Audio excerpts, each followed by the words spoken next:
महाराष्ट्र का यह फेमस मंदिर सिर्फ और सिर्फ छत्रपति संभाजी महाराज की वजह से आज भी खड़ा है। क्या उन्होंने हिंदू धर्म के लोगों के लिए सच में कुछ किया था? और क्या उन्होंने छत्रपति शिवाजी महाराज को धोखा देकर मुगलों से हाथ मिलाया था? इस वीडियो में जानते हैं छत्रपति संभाजी महाराज के जीवन से जुड़े कुछ ऐसे 7 फैक्ट्स जो हमें स्कूल में पढ़ाए तो जाने चाहिए थे, लेकिन पढ़ाए नहीं गए। और इसमें शामिल है उनके जीवन की सबसे बड़ी कंट्रोवर्सी।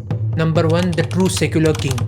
मुगलों के 300 साल के शासनकाल में उनके हर एक बादशाह ने ज़्यादा से ज़्यादा लोगों को इस्लाम में कन्वर्ट करने की पूरी कोशिश की, फिर चाहे वो औरंगजेब हो या अकबर। Historian KS. लाल अपनी किताब में लिखते हैं कि औरंगजेब के शासनकाल में 46 लाख लोगों को ज़बरदस्ती इस्लाम में कन्वर्ट किया गया। वही राम स्वरूप लिखते हैं कि पूरे 300 सालों के मुगल पीरियड में 2 से 3 करोड़ लोगों के साथ धर्म बदलने के लिए जबरदस्ती हुई। आज आपको ये आंकड़े छोटे लगते होंगे, लेकिन उस वक्त पॉपुलेशन ही 10 से 15 करोड़ के बीच में हुआ करती थी। लोगों को इस्लाम में कन्वर्ट करने की कोशिश तो सभी बादशाहों ने की, पर इस काम को सिस्टमैटिकली एग्जीक्यूट किया गया औरंगजेब के शासनकाल में, जिसके बारे में हिस्टोरियन जदुनाथ सरकार ने अपनी किताब हिस्ट्री ऑफ औरंगजेब में बड़ी डिटेल में लिखा है। ये बातें इंडियन ऑथर्स ने लिखी है, इसलिए इनको प्रोपेगेंडा बिल्कुल मत समझना।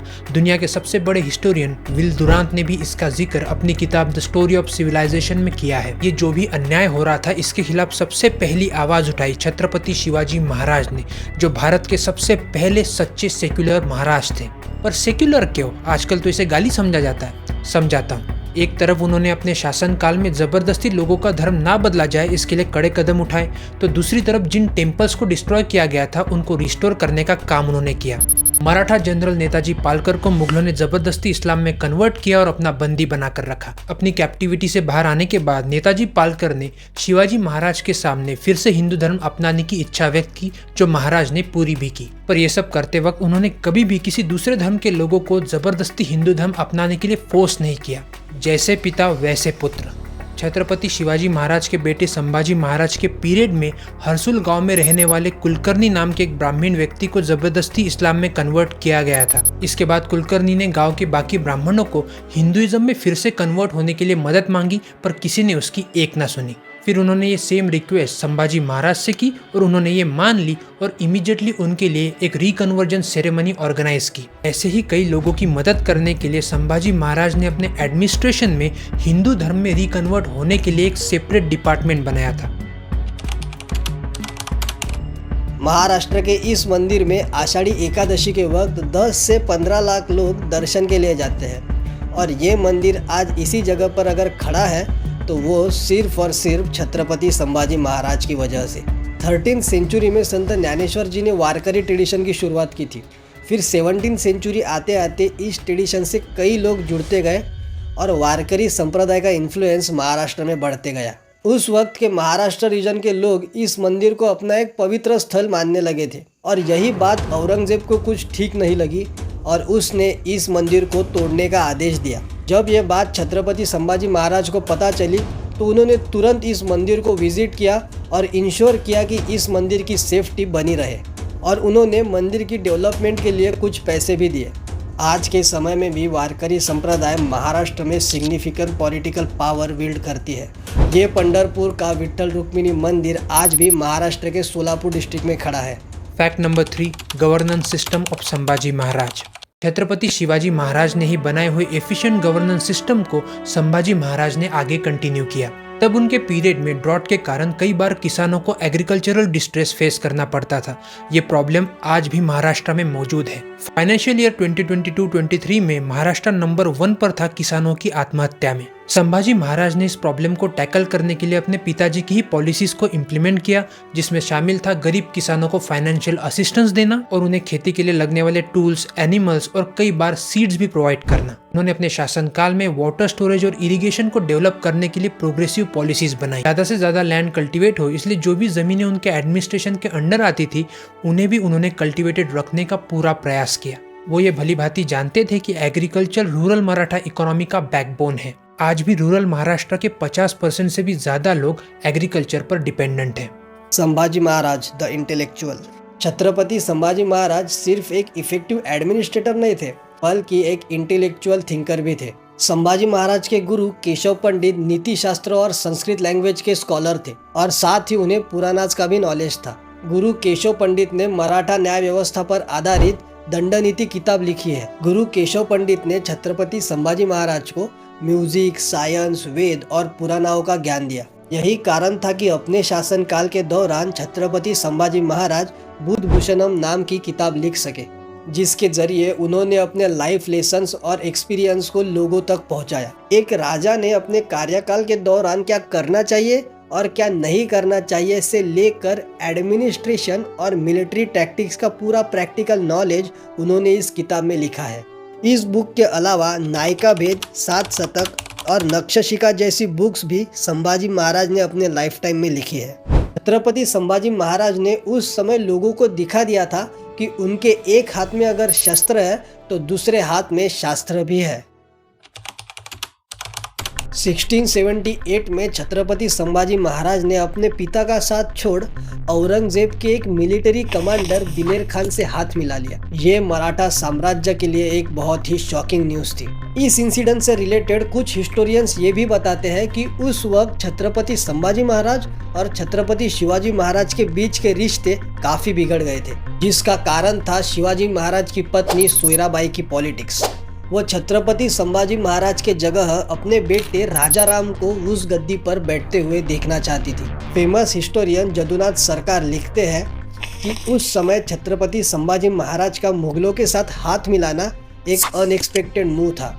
शायद वेल्थ और पावर से अट्रैक्ट होकर उन्होंने ऐसा किया हो, पर हिस्टोरियन उदय एस कुलकर्णी लिखते हैं कि संभाजी महाराज का यह डिसीजन टेम्पररी था और उन्हें अपनी गलती जल्दी ही समझ में आ गई। जिस तरह हर सिक्के के 2 पहलू होते हैं, इसी तरह इस कहानी में भी 2 पहलू थे। कुछ स्कॉलर्स ये भी कहते हैं कि छत्रपति शिवाजी महाराज ने अपनी बुद्धिमत्ता का इस्तेमाल करके जानबूझकर संभाजी महाराज को मुगल कैंप में भेजा था, ताकि वो उनकी हर गतिविधियों पर नजर रख सके, क्योंकि ऐसी स्ट्रेटेजिक मूव्स महाराज कई बार पहले भी खेल चुके थे। शिवाजी महाराज की डेथ के बाद उनकी पत्नी सोयराबाई ने राजा राम को गद्दी पर बिठाने की पूरी कोशिश की। संभाजी महाराज को भी पनाला फोर्ट पर बंदी बनाने की कोशिश की गई, पर सोयराबाई के सगे भाई होकर भी कमांडर हम्बीरराव मोहिते ने छत्रपति संभाजी महाराज का साथ दिया। उन्होंने अपने बहन से ज्यादा इम्पोर्टेंस हिंदवी स्वराज को दिया। वो ये अच्छे से जानते थे कि शिवाजी महाराज के मौत के बाद